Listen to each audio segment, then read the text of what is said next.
Gold doesn't disappear, it doesn't hide itself, and it doesn't wait for luck. Yet every year, countless people walk directly over gold without ever knowing it's there. Not because the gold is invisible, but because the signs were ignored. Nature doesn't keep secrets.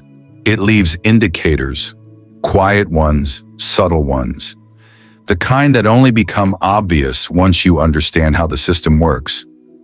Gold is rarely found by accident. It follows rules shaped by moving water, pressure, chemistry, and time over millions of years. Rivers don't scatter it randomly. Rocks don't host it by chance. And the most successful discoveries are made long before a pan ever touches water. Gold behaves differently than almost everything around it because of its weight. It doesn't move easily, it doesn't travel far without help, and when it does move, it follows very specific patterns. Those patterns are written into the land itself. Most people are trained to look for gold. Experienced prospectors learn to look for conditions. They ask different questions. Why would gold stop here? What slowed it down? What forced it out of motion? What environment allowed it to remain undisturbed? Gold settles where movement fails, and where movement fails consistently, indicators appear. Water doesn't just transport sediment, it organizes it. As water flows, it constantly sorts material by weight and shape. Lighter particles remain in motion, while heavier material drops the moment energy decreases. But gold doesn't simply settle where water is slow. It settles where water changes behavior, where flow shifts suddenly, where direction alters, where turbulence gives way to stillness. These transitions create natural traps, and those traps repeat themselves over thousands of cycles. That's why gold is often found in places that look ordinary at first glance. Obvious spots tend to be disturbed spots. True indicators are often slightly removed from where attention naturally goes. Gold favors stability over excitement, repetition over chaos. Once you understand that, you stop chasing motion and start reading patterns. But water is only part of the story. Gold doesn't just influence sediment, it affects chemistry, and chemistry affects life. Long before gold is ever visible, it quietly alters the environment around it. Plants respond to what's beneath them. Every root system samples soil chemistry, mineral content, moisture behavior, and trace metals. When those conditions change, plants respond, not always dramatically, but consistently. Most people overlook vegetation entirely. They treat it as surface noise. That's a mistake. Plants growing in mineralized ground often experience subtle stress. They may grow shorter, thinner, or less evenly. Color variations appear. Growth patterns change. These differences often show up in patches rather than evenly across the landscape, and those patches frequently align with subsurface structures. What matters isn't the plant species, it's uniformity. Not all stressed vegetation points to mineralization. Grazing, flooding, fire, and human disturbance must be ruled out. True geological indicators persist across seasons. They don't disappear when conditions change. Consistency over time separates signal from noise. Plants can guide attention, but rocks explain why. Gold rarely exists alone. It forms as part of broader geological systems involving heat, pressure, and fluid movement. Those processes leave behind associated minerals, many of which are misunderstood. Few are dismissed more quickly than pyrite. Often labeled as failure, pyrite is frequently treated as something to walk away from. That thinking has caused countless missed opportunities. Pyrite forms in environments rich in sulfur-bearing fluids, elevated pressure, and active chemistry, the same environments capable of producing gold. Pyrite doesn't guarantee gold, but it signals that the right conditions once existed. Texture matters more than color. Fine-grained, fractured, or deformed pyrite embedded in quartz or altered rock tells a very different story than massive, uniform crystals. Texture reveals history. Quartz is another mineral often misunderstood. Because it's common, it's often ignored. But quartz can record fluid movement. Veining, fracturing, and multiple generations of quartz indicate repeated mineral-bearing events. Quartz that formed once tells little. Quartz that formed repeatedly suggests sustained fluid flow, and sustained fluid flow is where gold becomes possible. Alteration is one of the strongest signals professionals rely on. When fluids chemically change host rock, they leave behind bleaching, softening, new minerals, and missing ones. Alteration zones often look dull and unremarkable, but they represent where chemistry occurred. And chemistry is everything. Shine is a distraction. Some of the most productive systems show very little visible metal. Structure controls everything. Fractures and faults create access. Where fluids move, minerals follow. Gold doesn't choose random rock. It chooses pathways. One indicator alone means little. But when water behavior, vegetation patterns, rock associations, alteration, and structure align, the signal becomes meaningful. Many people walk away from promising ground because they didn't see immediate results. They found pyrite instead of gold, quartz without visible metal, altered rock with no payoff.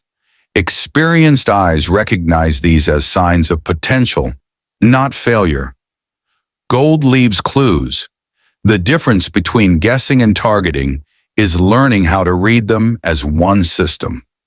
As important as minerals and vegetation are, gold ultimately responds to something even more fundamental: pressure.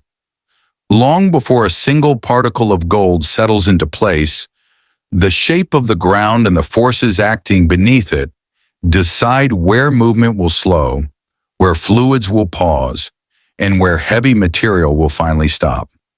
The land itself becomes a map, not on paper, but in form. Gold does not stop in motionless places. It stops where motion changes. Pressure builds, releases, and redirects energy through the ground in predictable ways. Bends in terrain, sudden drops in elevation, buried steps in bedrock, and subtle rises that interrupt flow all create natural pressure zones. These zones don't look dramatic. In fact, they often look unremarkable, but they repeat, and repetition is what allows gold to accumulate rather than pass through. Over time, these pressure zones act like filters. Lighter material moves on.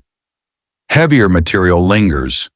Gold, because of its weight, responds immediately to these changes.